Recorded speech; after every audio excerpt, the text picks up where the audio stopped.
the architects of the modern world gathered at a highly exclusive, invitation-only dinner in Monterey, California. Jeff Bezos was there, Google's founders, and MIT's brightest physicists debated string theory and the quantum internet over high-end catering. And sitting with these tech icons was a high school dropout named Jeffrey Epstein. To the people in the room, he was a generous patron of the scientists, a man whose vast wealth granted him unquestioned access to the world's most formidable minds. MIT quantum physicist Seth Lloyd later recalled finding him charming, even if his scientific ideas were quite vague. But Epstein's intellect didn't matter. He had something that was much more persuasive than being smart or having a peer-reviewed publication record. He had a lot of money. Epstein wasn't at the Billionaires dinner for the science. He was there to add names to his little black book. As you look through financial records and court depositions, Epstein weaponized one of America's premier intellectual networks to launder his reputation and institutionalize a culture of willful blindness. The Edge Foundation featured some of the biggest names in the tech and science sphere, and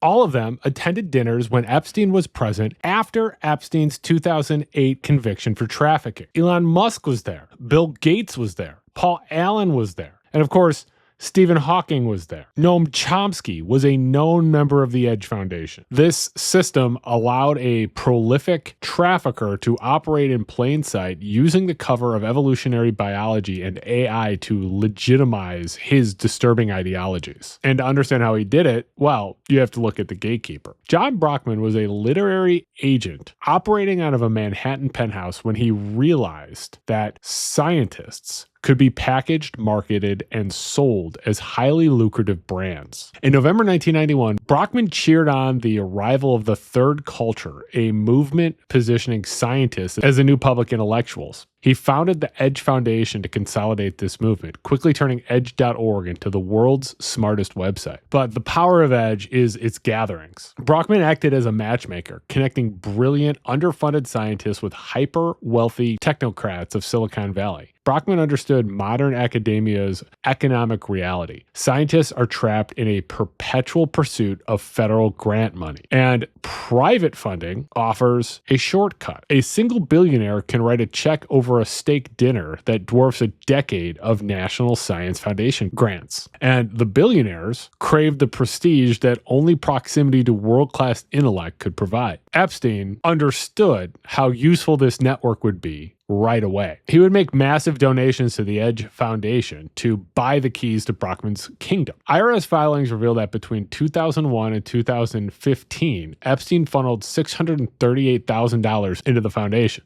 And for that, Brockman supplied the mines. It was a symbiotic relationship built on turning a genius into a commodity, and it would test the moral limits of the global elite. The crown jewels of the Edge Foundation were the annual dinners hosted with the TED Conference. Remember TED Talks? The official purpose was intellectual cross-pollination, but the reality was darker. Following a dinner in 2003, Brockman complained that intellectual rigor had failed to captivate his wealthy benefactors. Last year we tried the science dinner, everyone yawned. So this year it's back to the money, sex, power thing with the Billionaires dinner. And for Epstein, these dinners were an ideal hunting ground. Shockingly, Epstein would attend these events after his crimes were exposed and would still be fully embraced by the scientific elite after his 2008 conviction for trafficking. Barely a year after Epstein's release from a Florida state jail, Brockman attended a dinner Epstein hosted for Prince Andrew. Brockman defended Epstein to his colleagues, calling him extremely bright, and by March 2011, Epstein was back on the official Edge circuit. For Epstein, these dinners gave him credibility. It's hard for whistleblowers to challenge a man who wines and dines with the founders of the modern internet. The Edge Foundation provided him a subscription service to get away with it. Epstein was actively seeking validation for a worldview that justified his predatory behavior. He was fascinated by transhumanism, donating generously to organizations dedicated to expanding human capacities through technology. But the darkest manifestation centered around his 33,000 square foot compound in New Mexico, Zorro Ranch. Epstein discussed a dystopian eugenics project with his academic friends. His goal was to use Zorro as a massive breeding ground, artificially inseminating up to 20 women at a time with his sperm to seed the human race with his DNA. Virtual reality pioneer Jaron Lanier realized Epstein was using Edge-style dinner parties as silent screening systems for potential breeding candidates because they frequently featured attractive young women interspersed with the credentialed guests. And it somehow gets worse. He had an interest in race science. In released email, Epstein discussed the Ashkenazi mutation and romanticized eugenics. Epstein financed experimental genetic testing on himself through a physician linked to the Massachusetts General Hospital. He paid to sequence portions of his genome and explored funding personalized longevity studies that would utilize gene editing and fibroblasts used in aging reversal research. Epstein would review studies and provide feedback on those studies prior to them being published. In 2006, Epstein hosted an exclusive invite-only on his private island that gathered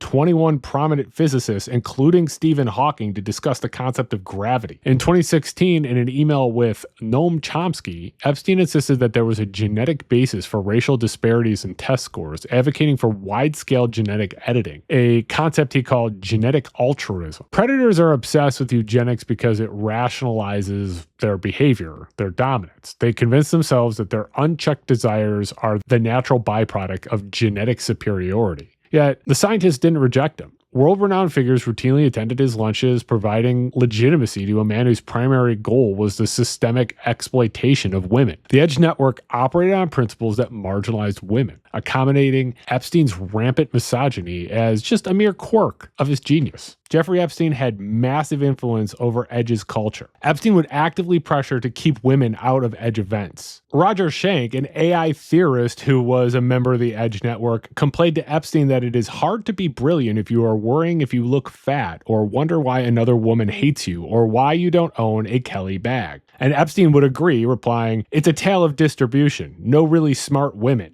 None." The women who were present at these events were never treated as peers. While young women might be present, they were often pictured perched on men's knees or standing nearby rather than sitting at the tables discussing ideas alongside the male academics and billionaires. Accounts from women that Epstein would bring into these events would claim that women were treated like servants for entertainment, that Epstein micromanaged them, demanded that they dress a certain way, give massages, and dance on command. One woman recalled being yelled at because Epstein refused to let her sit at a dinner table with the powerful men in attendance. The Edge Foundation would platform discussions around evolutionary psychology, which is a discipline that Epstein loved. And theories from this field were often discussed to provide biological, pseudoscientific justification for male dominance, male aggression, and female submission. This legitimized the worldview that enabled Epstein's abuse, treating the idea that women are objects as a biological reality rather than a moral failing. During the planning of an exclusive 2018 academic retreat, Brockman submitted a guest list featuring 2 female academics. Epstein immediately vetoed them. "John, the old conferences did not care about diversity. I suggest you not either," Epstein said in an email. "These women are all weak and a distraction. Sorry." And Brockman didn't defend the scientists. Instead, he justified their inclusion strictly on the lens of looking good to the market, saying that publishers wouldn't buy a book with no female contributors. Brockman then complained about the growing Me Too movement, warning Epstein they were in a McCarthyism moment on steroids, and suggesting that Epstein should sit the retreat out to avoid bad PR. For the boys in the club, the arrangement was too lucrative to jeopardize. Women were viewed as commodities, either weak distractions, breeding stock for Zorro Ranch, or trafficked minors procured to service the elite. Brockman would provide the introductions.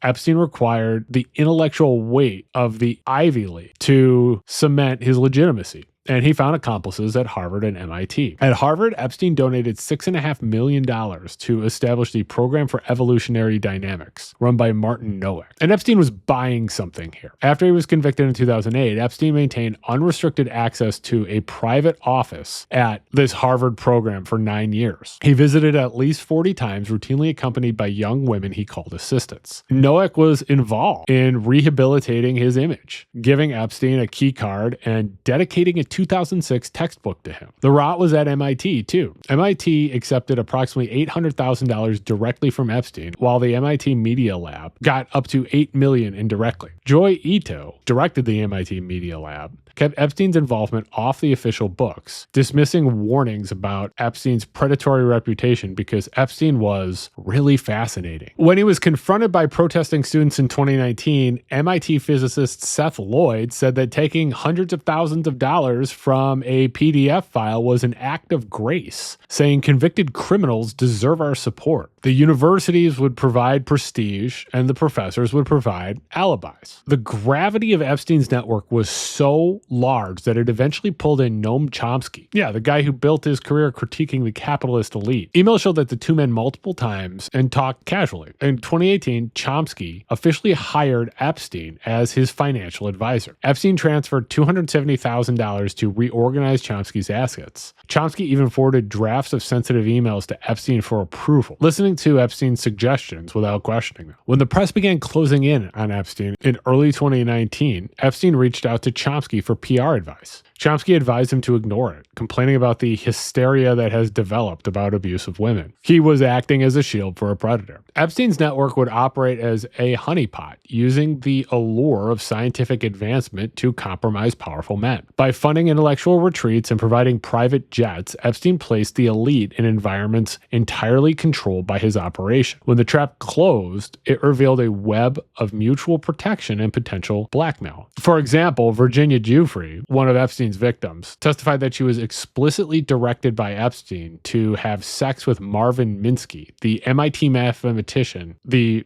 founding father of artificial intelligence. Jeffrey Epstein didn't break down any walls. He simply just walked through the front door, carrying a checkbook. The scientists who attended the dinners, accepted the grants, and humored Epstein's bizarre scientific fantasies did so because the academic system is designed to reward money over ethics. And the legacy of the Edge Foundation, it's the realization that human genius is for sale and that the institutions that we trust to protect the pursuit of truth are more than willing to look the other way, provided that the price is right. Please stay spooky.